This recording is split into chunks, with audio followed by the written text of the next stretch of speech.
It's Interstates. I'm Alex Chambers. A couple months ago, I got invited to help put on an experiment in collective art making.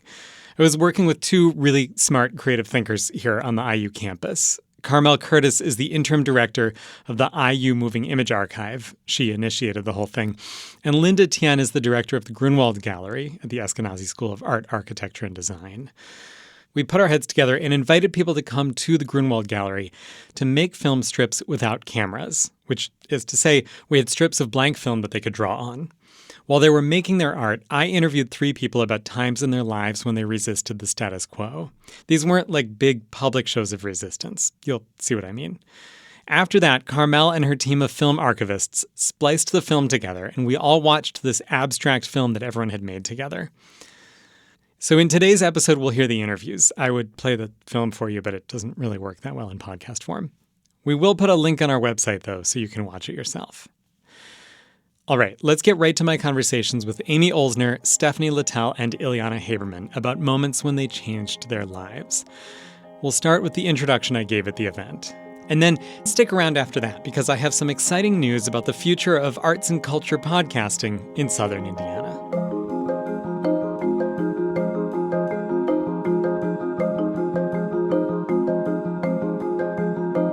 So the world is not what we want it to be, and we don't really know, none of us really know how to make it that. We don't fully know how we got to where we are, and we don't know how to make the world what we want it to be because we're not the billionaires. Not to be presumptuous, I guess maybe, I don't know, some of you. But, and so we have to experiment and hear how other people have been experimenting with their own lives and what that's meant to them. So I've invited 3 amazing, thoughtful, interesting people to talk about inflection points in their lives. Times when things seem to be going one way, and then through a combination of circumstances, good or bad, and their own agency, they went another way. All 3 people here want to make the world better, and not just more beautiful or textured, although that too, that's completely essential. But they also pay attention to power in the world, and justice, and how to help people find their own agency. A lot of the power that we end up wielding in the world is through stories. I'm not saying stories on their own can just change everything. I don't want to get too woo-woo about all this. We also have to do things like we need to go to our state house and go out in the streets, and we have to make dinner and build houses, and we have to draw on film and make objects that are beautiful. But it's also through figuring out our own stories, whether it's through reading fiction or watching movies or listening to podcasts, a little plug, or talking, especially talking through things with our loved ones, maybe late at night. That's how we change our own lives. And ideally, through that, we bring ourselves more out into the world, which can be kind of terrifying. But the thing is, once you do that, you get to see the effect you have. You get to see the thing you made. You get to see the effect you've had on other people. Hopefully, having helped other people, have more courage to also take a risk, which I think, again, is something that all the 3 people I'm going to be talking to do themselves. Sometimes you're also met with a deafening silence, and you realize people aren't judging you as nearly as much as you thought, which can itself be freeing. So, with that said, let's get into it. We're going to talk about 3 different inflection points in 3 different people's lives. First, we're going to talk with Amy Olsner. Amy Olsner hasn't always been the beloved director of a local rock program for girls and trans and non-binary youth, who also puts out albums of her own, performs around town, and wins Emerging Leader Awards from Bloomington's Commission on the Status of Women, which was just announced, I think, a few days ago. Congratulations, Amy. Round of applause. Once, Amy was also an emerging star. She's still a star to us. But in 2017, it looked like she might actually be able to make it. She was close to making it as a performing, touring, album-making musician. We're going to talk about how she went from that to being the different kind of star she is now. She was on Interstates this past summer. We didn't actually get to talk about that moment and that transition, so I'm excited to talk about that now. So let's welcome Amy Olsner.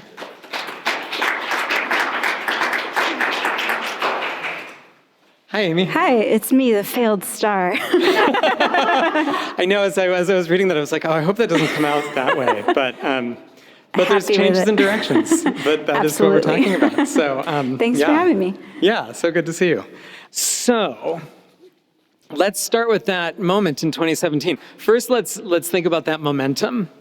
So you put out an album, and you were starting to feel like things were gathering behind you to have this music career. Can you kind of talk about what was happening then, what that looked like? Yeah. Well, I was kind of late in a way to like putting music out. I was, I guess, 28 when I first started sharing. That might be late. Late for me, yeah. It might not. So I started doing just like home recordings and putting out my own little albums that I made on my computer. And then when I moved here, I started playing with a band and did an album that was just kind of at someone's house, but halfway studio album. Then that led to doing an album that was my first like official studio album at Russian Recording. It was called Elastic. And I just had a lot of ambitious energy going into it, and was just it was in that place in my life of like, let's go for this. Can you describe that ambitious energy? Well, it actually like came from a place of experiencing the loss of a loved one. I think it just really clarified that like, this is real, life is short, and what am I interested in? What do I want to do? And it seemed very compelling to me to see if I could make that happen, or see how far I could take it at that time. That was like my response to grief. And I had a lot to work through with songs. So I put that album out and was lucky to find a really good, like, small label, but they also were feeling very ambitious at that time and wanted to grow together. And it just ended up getting a little more press than we were expecting. And can you brag a little here? Oh yeah, like it got like a Pitchfork review. Not that good of one, honestly, but but it was still very exciting. 6.7. You know, it's a Pitchfork review. It's still cool. Hey. And just got picked up in the press, which I hadn't experienced before. Like in Stereogum and Dazed, and is that a name of? Anyway, something like that. That's something. Fader, those kind of things. And it was very exciting, but it actually, then I was also like saying yes to more gigs and festivals and tours and doing little radio spots and things like that. And so yes. Were you feeling excited?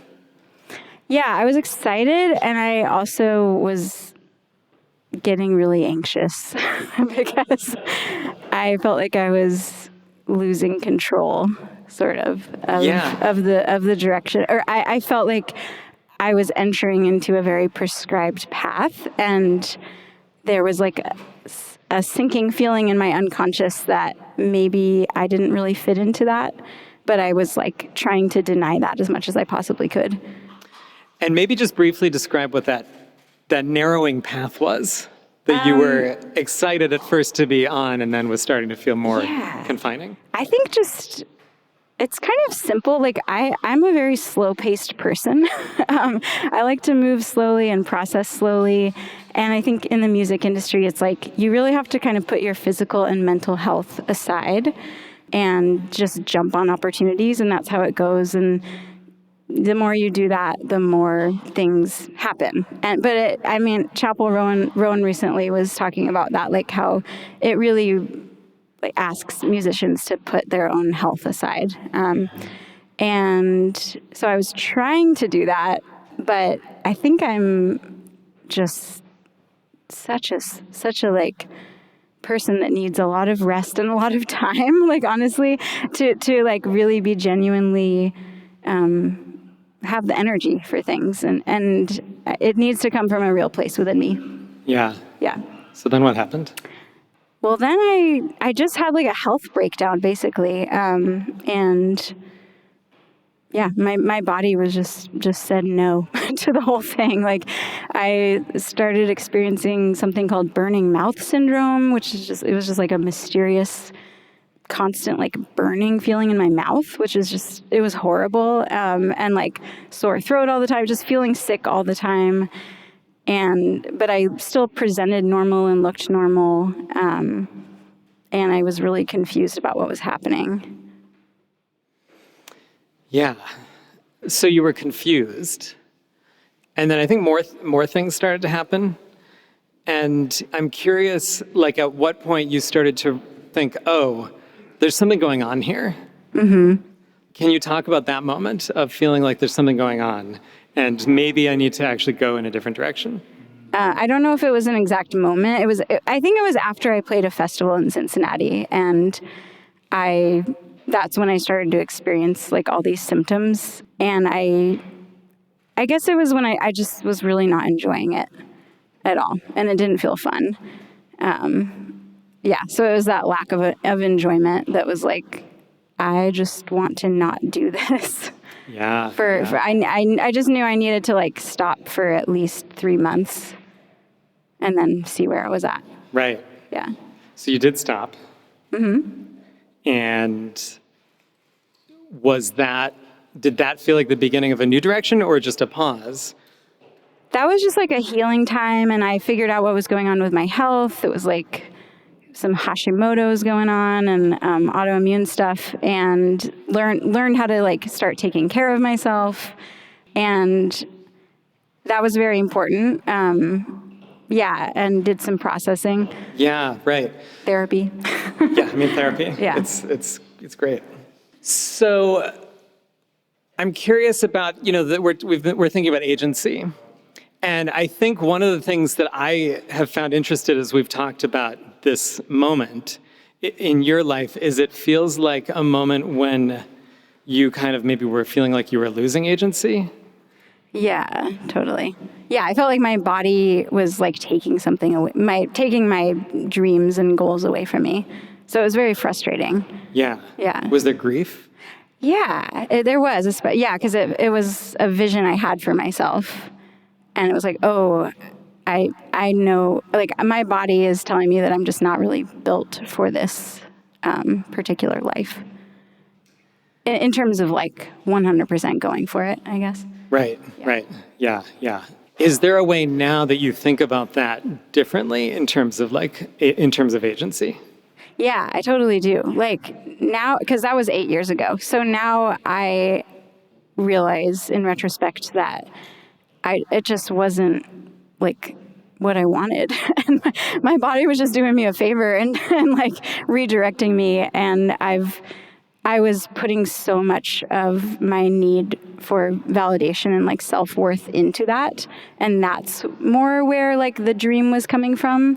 And I think it took me a long time to unpack that.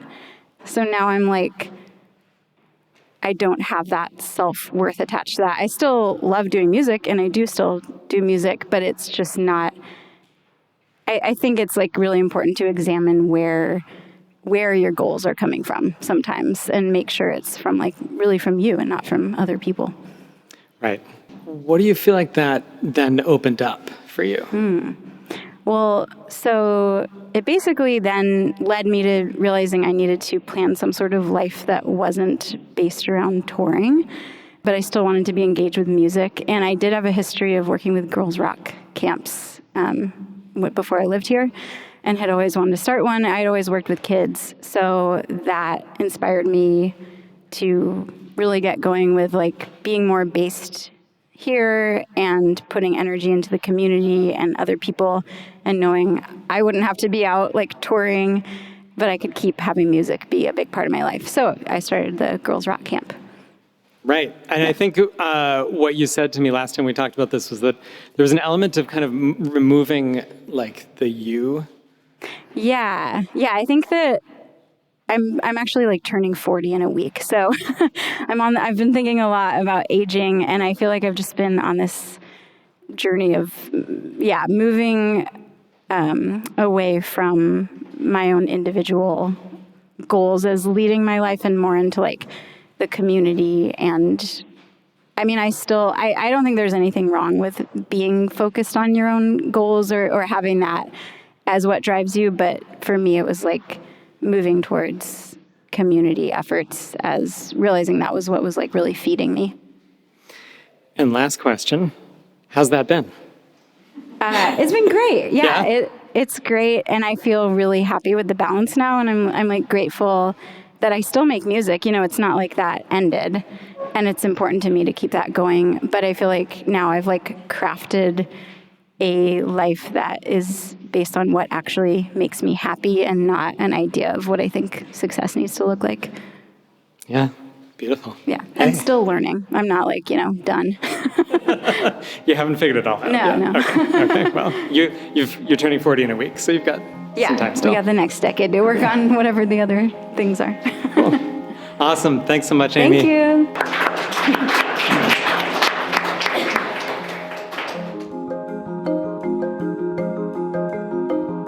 All right, we're going to take a quick break, and then we'll be back to talk with Stephanie Littell. She's a developmental preschool teacher in Martinsville, Indiana, who, much to her surprise, became a leader in a research study about the pollution in the city's ground and water.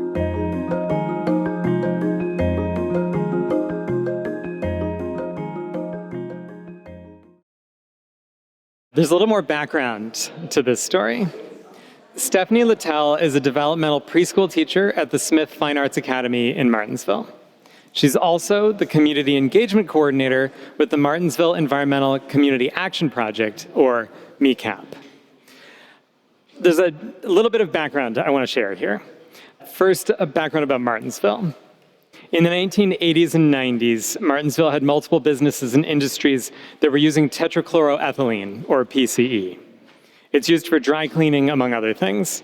A lot of that wasn't disposed of correctly, and there are now plumes under the city that are still spreading as we speak. The PCE was in the water, the drinking water.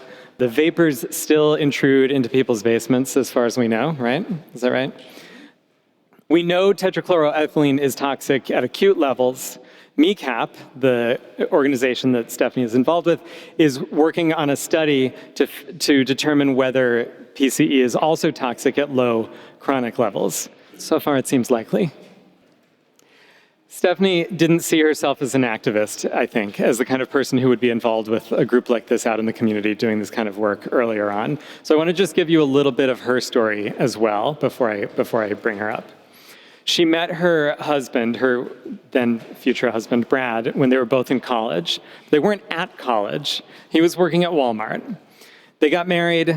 A few years later, they felt like God was saying it was time to have kids. They had 3 kids. And then on Thanksgiving Day in 2009, Brad got sick. A few weeks later, he was diagnosed with stage 4 terminal cancer. 3 weeks after that diagnosis, on January 6th, 2010, he passed away. Times were hard for Stephanie, as you can imagine, after that, but she was all in on raising her 3 kids. She never missed a single performance or game, and she was teaching elementary school at the same place she went to school, which is still where she teaches. And she'd been hearing people say, don't drink the water in Martinsville, but never really understood why. Martinsville has always been known for its mineral water. If you've been there, you know it's in big letters on the top of the town square. Martinsville, city of mineral water. So this is all the background. And then one day she got a knock at the door. But before she gets the knock at the door, let's welcome her up to the stage. Stephanie Littell. Hi. Hi. How are you? I'm doing well. How about you? Good. It's good to see you again. Good to see you. Thank you. Yeah. Thanks for coming down from Martinsville. No problem. So I actually wondered if you could start by just talking a little bit about Martinsville. How do you describe Martinsville? Okay. Well, Martinsville is where I was born and raised. Super small community, population about 11,000 people. We're all pretty tight-knit and close. So when something that strikes, such as a tragedy like your husband passing away, it's a really great place to live because people are so supportive. Like when Brad passed away, a lot of people did fundraisers and things like that. My kids were 8, 6, and 2. You know, they were small. And then on the flip side, it's so small, everybody always knows your business. But I love Martinsville. I mean, I've chosen to stay there my whole life, so Like he said, I teach at the elementary school where I went to elementary school. My mom was the first ever lunch lady there, turned Title I reading teacher, taught for until I had my first child, and then she quit so she could stay home and help me raise my kid. Nice. Okay, cool. So during that time when you were teaching and raising the kids, how did you see yourself as a person in the community? Yeah. So as a person in the community, when I was teaching and raising my kids for a living, I just saw myself as a regular old mom, taking care of her 3 kids, going to everything, toting them everywhere, things like that. Just regular old nobody, pretty much. What did you feel like was your sphere of influence at that point? Well, at that point, all I did was go to school and go to church, pretty much. So I have a few close friends who stuck really closely by my side when my husband passed away, and my parents. I'm an only child, so my parents were super amazing, helped me all the time, anything I needed. And then the staff and my work family, pretty much that's where I got to go. I mean, my kids didn't go to their dads every other weekend, like maybe even some divorced families go through. I had them all the time, 24 hours a day. And in terms of who you could influence? Just kids in my classroom and the parents, quite possibly, hopefully, if I was fortunate enough to do that. Because I do teach not only children, but oftentimes I find myself teaching parents how to parent, be parents, and how to be present. Also really important. Yeah. But probably not what you signed up for. Yeah. I didn't know that. That wasn't in. When I went to IU, I graduated in 1998, and that was not something that they taught us. They didn't teach how to teach parents? No. I didn't think that was probably very well known back then, but Yeah. it is now. Huh. So you're hopefully influencing parents, influencing the kids you're teaching, your own kids. Right. And then in 2019, I mentioned you got a knock on the door. Can you describe what happened when you opened the door? So I got a knock on the door, which is interesting. I don't always open the door. I'm a single mom with 3 kids in this kind of day and age. It can be scary, whatever, but I looked out my window and I saw some people standing there with Purdue shirts on. It's the P word, Purdue. I saw them standing at the door and I thought, well, maybe they can't be that bad. They're from Purdue. I wonder what on earth they want. So I opened the door. You opened the door. And? So when I opened the door, they just asked me, they said that I did not live in what was considered a Superfund site, which is a nationally known toxic plume area. I didn't live inside the Superfund site. I lived right outside of the Superfund site. So basically, they were looking for some control people to take part in their research. And they wanted to test my air, my soil, my water, and my exhaled breath, mine and my children's. And I was really confused at that point because, Martinsville's known for their water. I even knew back in the day the Beatles tried to come to Martinsville. They ended up not coming because they couldn't get enough security or the right amount of security. But people came from all over the world to sit in our mineral springs. Although I'd heard people talking about don't drink the water, I just thought they were kind of crazy conspiracy theorists because nobody even said why don't drink the water. They just said don't drink the water. So anyway, I decided that sure, why not? They said they were going to pay us and pay my kids too. I thought that would be good. Plus, I wanted to know what on earth they were talking about. So they tested your breath? They did. They tested my water, my soil, my air, my home air, and our exhaled breath.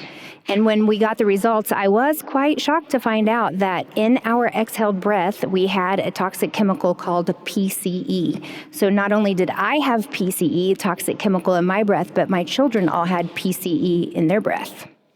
So what did that do to you? Like, how did you react to that then? Yeah. Well, when I got those results, then I wanted to become involved because I want to find out why on earth do I have this toxic chemical in my breath? Why do my children have toxic chemical in their breath? And what can we do about it? Because I'd been with my husband, I held his hand till his last breath. I did not want to get cancer because it was not very pretty. And so I'm thinking, oh my goodness, if we are inhaling this toxic chemical and cancer is in Martinsville we are the highest new incidence cancer rate in all of Indiana. And so I thought, ooh, now I'm breathing this stuff and I don't want anything to do with it. What can I do? What can I do about it?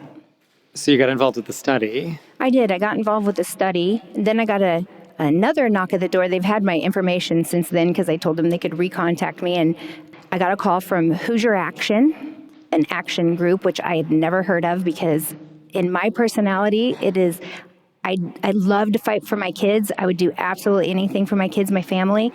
But as far as like anything to do with like a political action and things like that, like Martinsville, we're all pretty much kind of the same-ish usually on everything. So anyway, I didn't have any idea what Hoosier Action even was, but they said that they were fighting for the right for every person to be able to have clean air, water, soil, breath, everything. Yeah, right, your breath even. Right. So I thought that was a good idea. So I started to talk to Hoosier Action people. But then I realized that it took a little bit longer that Purdue was doing their research, but they weren't together with Hoosier Action, although they were fighting towards the same end goal. And so you decided to end up working with Purdue more so. I did. Yeah. I went towards more of the Purdue research side because Hoosier Action was doing a lot of great things. I didn't realize how many great things they were going for. And quite frankly, I wasn't interested in all of the other things. I was like, I am in a way, I am compassionate, but they weren't always talking about the same exact thing. I wanted to know why I had that in my breath. Why do my kids have that in my breath? And although I liked what Hoosier Action was doing, I knew that Purdue was coming in. They were asking for volunteers because they are finding this toxic chemical in people's breath. And they're coming from Purdue. Well, not only in Martinsville, like we all pretty much have the same skin tone.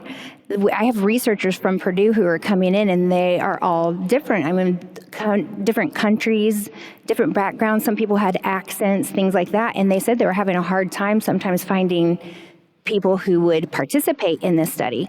So when I started working with Purdue, if we would work at an event and I would have all my researchers or graduate students with me, people would come straight to me to talk about things.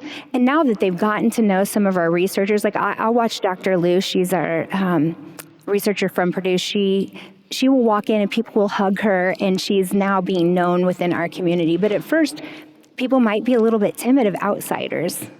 Yeah, that's so interesting.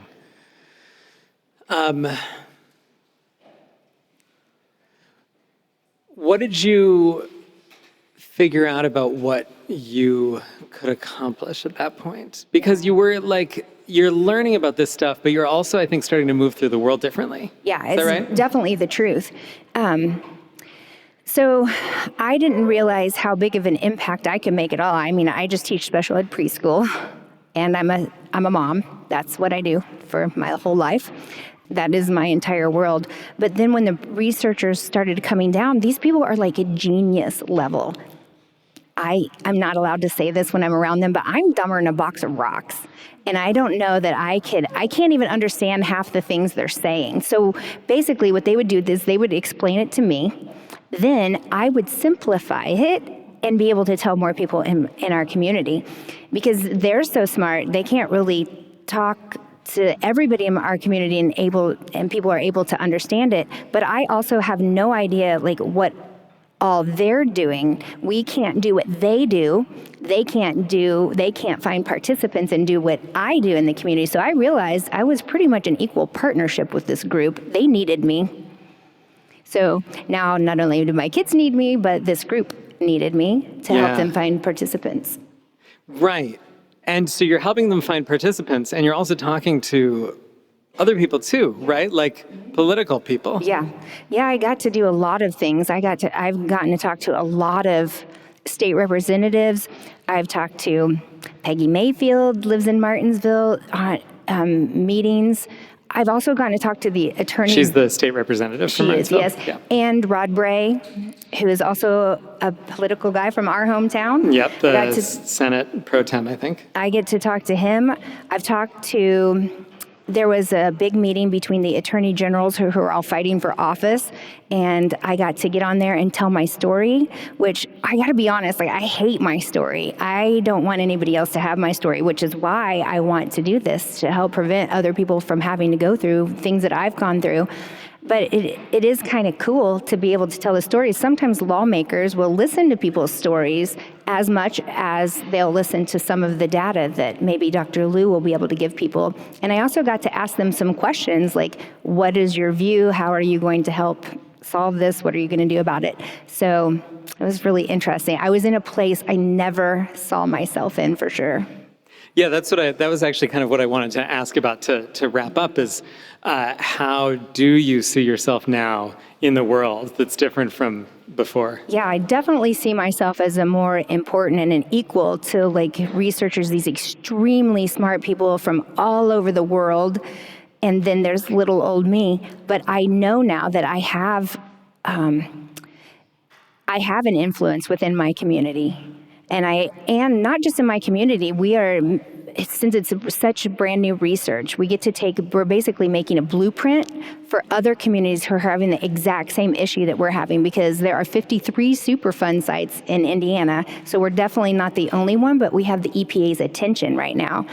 And other communities are struggling the same as we are. So hopefully when we've started to gather our research and we've made a lot of little mistakes along the way, which, hopefully we can take it now to other communities and we can say, oh, we've tried this, we've done this. So it started out so small with basically just me and my kiddos. Then it went to my community, and now it's going to other communities. So it's a much bigger ring of influence, I suppose. Yeah, I think it's pretty impressive. Yeah. Well, thank you, Stephanie. No This is problem. really great. Appreciate it. Thanks for having me. Thanks.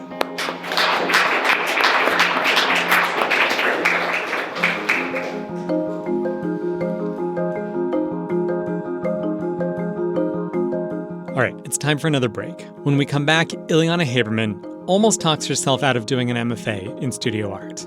More than once.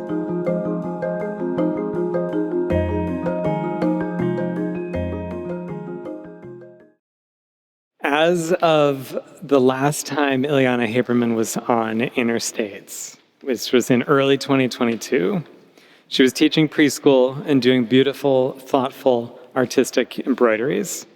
She would spend hours and hours on the tiniest details. The point was as much the hours themselves as the details. She was showing her work in galleries and selling it occasionally, and she was pretty happy with that. I think she thought she was pretty happy with that, at least. Maybe things started to change. She has since closed her preschool and started an MFA here in studio art. She's still teaching, but it's college students. Hello, you all, instead of preschoolers. And so we're going to talk about how that changed. Ileana Haberman.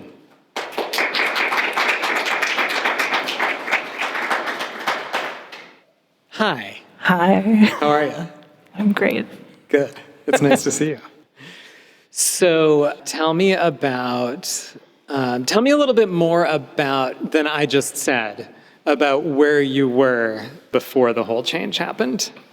I ran a preschool for 13 years. 13. I think it was 13. Your eldest child was one of the first. Yes. And it was beautiful. It was. It really I agree. was. It was really special. Yeah. They spent lots of time outside. So much time running after chickens and chasing dogs and picking plants and building forts. And it was really special. Yeah. And one of my favorite parts of it was that while they were busy or sleeping, while they were busy playing outside or sleeping, I could work on my art practice and just listen to children giggling in the woods. It was beautiful. Yeah. Sounds pretty nice. For the most part. So why not just keep that up forevermore? I do love children, but they do not provide the same conversation as adults. And 13 years, I was getting really lonely in my day-to-day. And preschoolers are always the same age. So kids don't get older. You don't get into new phases. And I could just feel like these twinges of burnout in my periphery. And they weren't bad, but I could see it. And you have to quit before that becomes in the forefront. It's not fair to children to be burnt out. So it was beautiful for the beautiful time that it existed, and it needed to end at some point in my near future, and I knew that. how did you see yourself as an artist? What was your relationship to your work at the time? The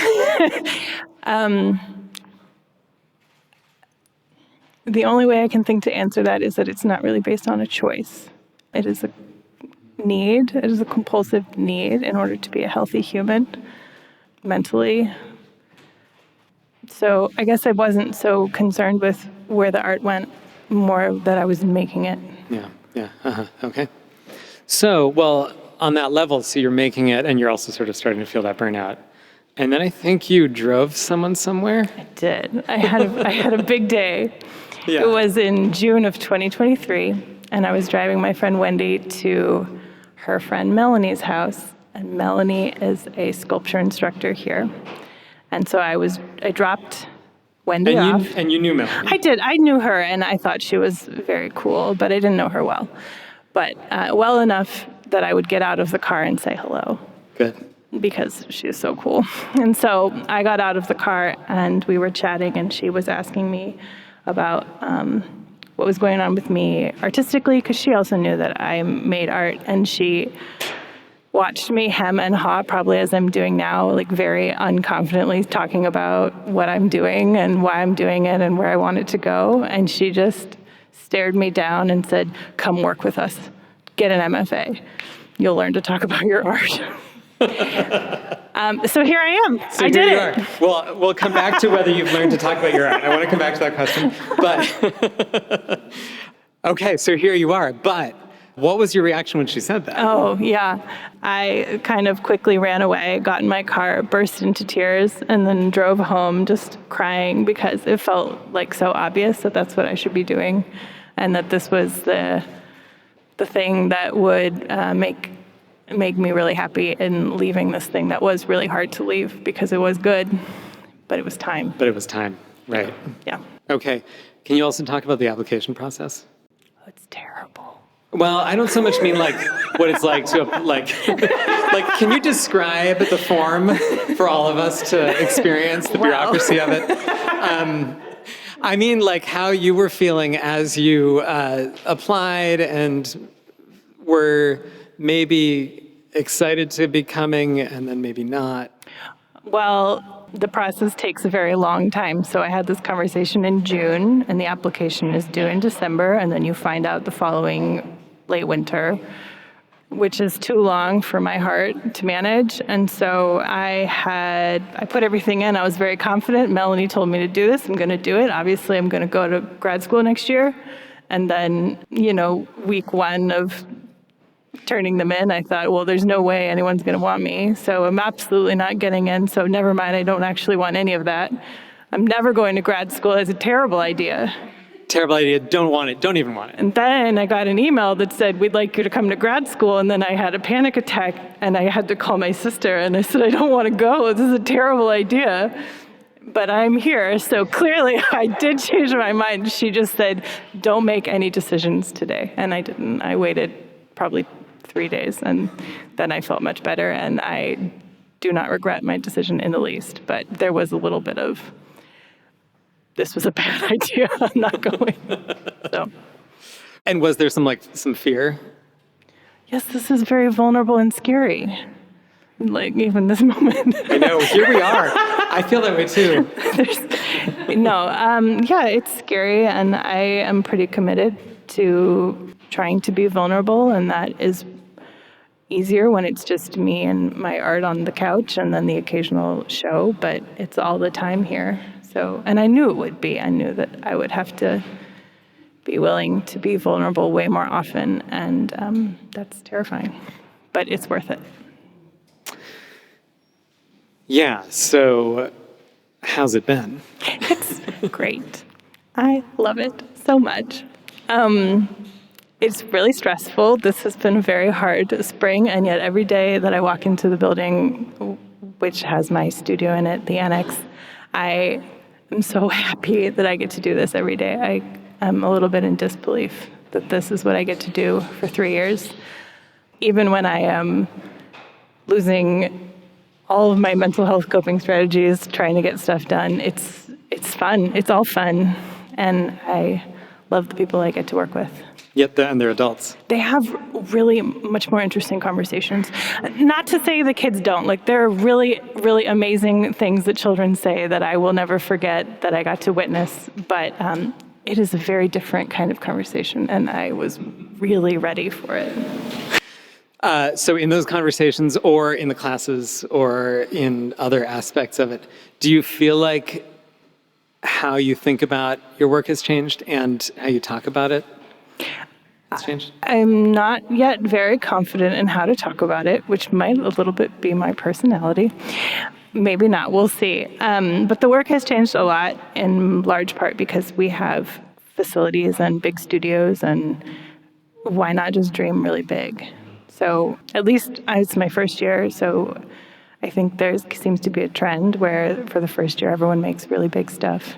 And then maybe in the second year, folks are like, is this really what I want? Or is this just that I have a huge studio to make stuff in and not just on my lap, which is what I've been working on for 15 years. So I don't know where it will go, but I'm practicing how to talk about it just a little bit. Well, I think, I think whether or not like we are talking about and getting your thesis about your work, I think we're getting a really strong sense of like what it means to move through the world and be vulnerable. And that maybe is actually more important. I think I didn't want to do this, and here I am. And that has been the case with many, I mean, this interview with you, I did ultimately decide I did want to be in grad school. That is why I'm here. But there's been a lot of experiences in the last 6-8 months, however long it's been, where I can tell I don't want to do something, and so then I make myself do it because, like, really it's just fear, and I just am trying to lean in a lot more. That's the thing. Yeah. Yep. Yeah, those things we think we don't want to do. Yeah. But actually we do. They're so fun in the They end. actually are. Yeah, it's not so bad. Yeah. Well, Ileana, thanks so much. Thanks.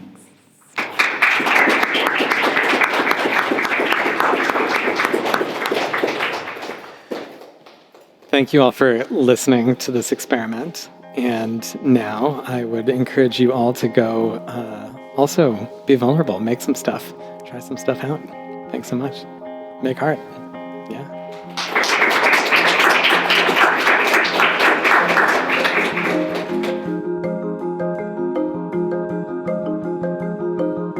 All right, that's the show. After we finished the interviews, we got to watch the film everyone had made together. There were about 30 people standing around a film projector, and every so often you'd hear someone say, "Hey, that's what I made." There was a big round of applause for this group film at the end. I didn't record that, but we do have some found sound coming up that's connected to that moment. And as I mentioned, we'll have a link to the film on our website.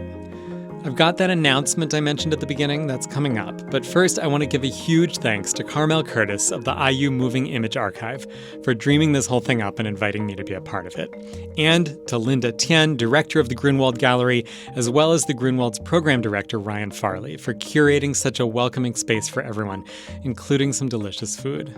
Thanks also to audio engineers extraordinaire Brock Hammond and Kevin Evans for setting up the audio system, recording the event, and cleaning up the recording afterward. Okay, that announcement. Here at WFIU, we are hard at work on a new project that will keep up the long-form conversations with artists and thinkers that you love on Interstates, but we'll also do more reporting on what's going on in arts and culture here in Southern Indiana. That means this podcast feed's going to go quiet for a while. But don't unsubscribe. We'll announce the new project here in a few months, and I'm hoping to get at least one more Interstates episode out to you in the meantime.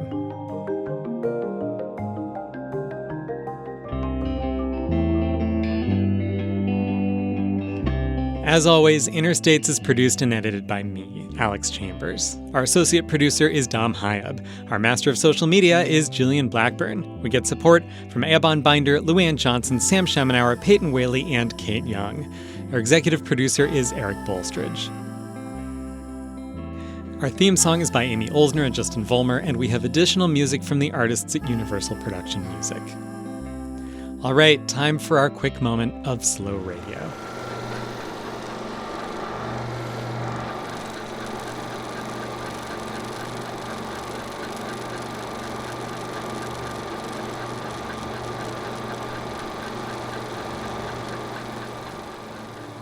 That was the projector at the Grunwald Gallery. on which we watched the collective film. I'm Alex Chambers.